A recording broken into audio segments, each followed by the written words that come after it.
semuanya, gue Mike dan di sini ada Kevin dan Rizky.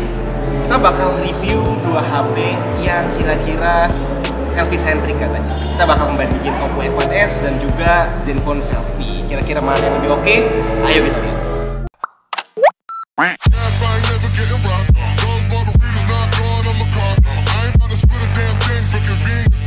Baik, keduanya emang berada di segmen harga yang beda.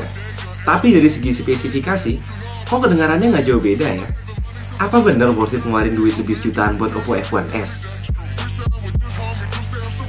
Kedua HP ini punya desain yang basically beda jauh, dimana Zenfone Selfie penampilannya kurang lebih sama dengan Zenfone 2 Family yang layarnya rata di depan dan bercover plastik belakang cembung. Beda sama F1s yang notabene bentuknya mirip iPhone alias flat di kedua sisi. Ada Gorilla Glass 2.5D di depan dan cover aluminium di belakang. Salah satu kelebihan desain Oppo adalah lebih ramping dan elegan dibanding Zenfone Selfie. Di sisi lain, desain Zenfone Selfie menang di back cover dan baterai yang bisa dilepas. Penempatan tombol-tombol dan kamera juga beda. F1s posisi kameranya di kiri atas, sedangkan Asus di tengah. Lokasi tombol volume Zenfone yang ada di belakang juga mungkin perlu sedikit pembiasaan. Untuk penempatan kamera depan, Zenfone Selfie jelas menang dalam konteks unik, yaitu di tengah, didampingin speakerphone dan LED flash. Posisi ini sebenarnya lebih optimal, tapi karena kita nggak biasa lihat, menurut gue Oppo yang posisi kamera depannya masih main aman lebih enak dipandang. Sip, let's move on ke sisi display yang sama-sama berukuran 5,5 inci. Layar F1s boleh jadi agak lebih terang dibandingin Zenfone, tapi nggak mungkin ngalahin ketajaman layar Full HD Zenfone yang kepadatannya di atas 400 ppi.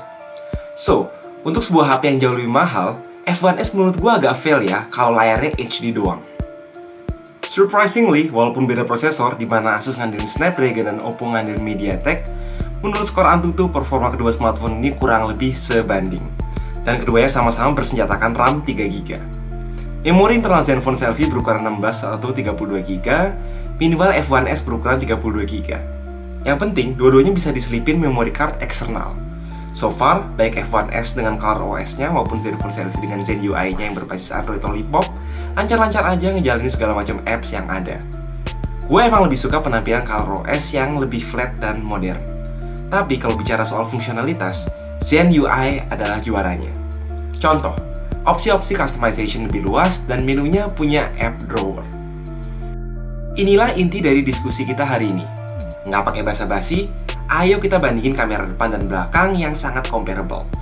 Kedua HP ini punya kamera belakang 13MP dengan focal length yang bedanya tipis. Dari hasil jepretan outdoornya, kita bisa lihat kontras dan saturasinya lebih nendang di Zenfone Selfie, di mana Oppo menang tipis soal dynamic range. Begitu juga pas kita beralih ke hasil foto indoor dari kedua kamera ini. Mungkin banyak yang nggak berpendapat, tapi gue pribadi prefer warna yang lebih tajam ala Zenfone. Nah, hal itu berubah pas hari udah jadi gelap.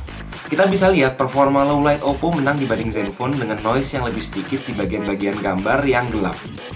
Teknik autofocus kedua kamera ini boleh beda, tapi kecepatannya sama-sama oke kok.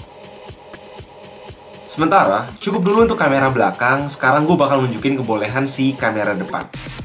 Nah, walaupun resolusi Oppo lebih tinggi dikit, gue nggak notice perbedaan yang mencolok di sisi ketajaman. Again, gue lebih prefer warna yang lebih vibrant dan anget dari kamera depan Zenfone Selfie, ditambah sudut pandangnya yang sedikit lebih lebar dan adanya fitur flash, in case suasana emang lagi gelap. Berhubung kedua software kamera-kamera yang punya fitur Beautify, di sini kita bisa lihat kalau Oppo lebih signifikan dan berani soal ngebersihin muka, dan harus gue akui software di Asus belum seoptimal Oppo. Dan ada kalanya foto tersebut malah jadi terlalu terang. Karakter warna hasil video dua HP ini juga sama, di mana warna video dari Oppo tampak lebih washed out. Dan seperti bisa kita lihat di sini, mode-mode kamera di Asus itu ada segudang kalau dibandingin Oppo. Dan mungkin baru selesai besok kalau gue jelasin satu-satu. Sebagai smartphone kelas mid-range, pengalaman gue pakai kedua HP ini kurang lebih biasa aja, di samping ukuran kedua HP yang menurut tangan gue kegedean. Biasa pakai OnePlus X sih. But really, ukuran tuh mestinya penting jadi pertimbangan, apalagi kalau banyak potensial penggunanya adalah kaum hawa, berhubung kekuatannya di kamera selfie. Gue udah beberapa kali ketemu teman-teman cewek gue yang tadinya punya iPhone 6 balik lagi ke iPhone 5s atau SE karena katanya kegedean.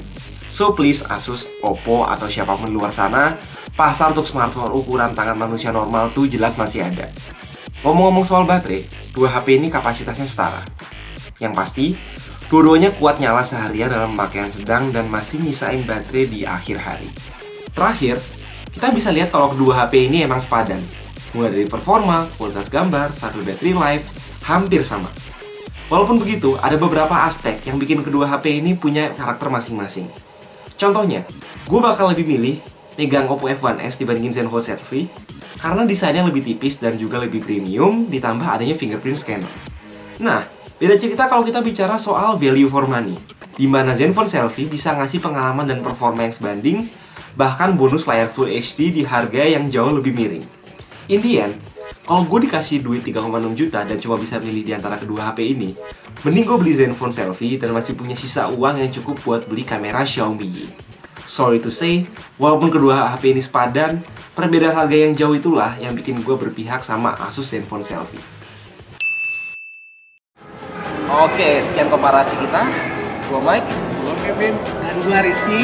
dan kalau lo emang belum pernah ngecek channelnya Kevin, lo harus cek channelnya karena awesome. Dan yang pasti jangan lupa like, share, dan subscribe. So have a nice day.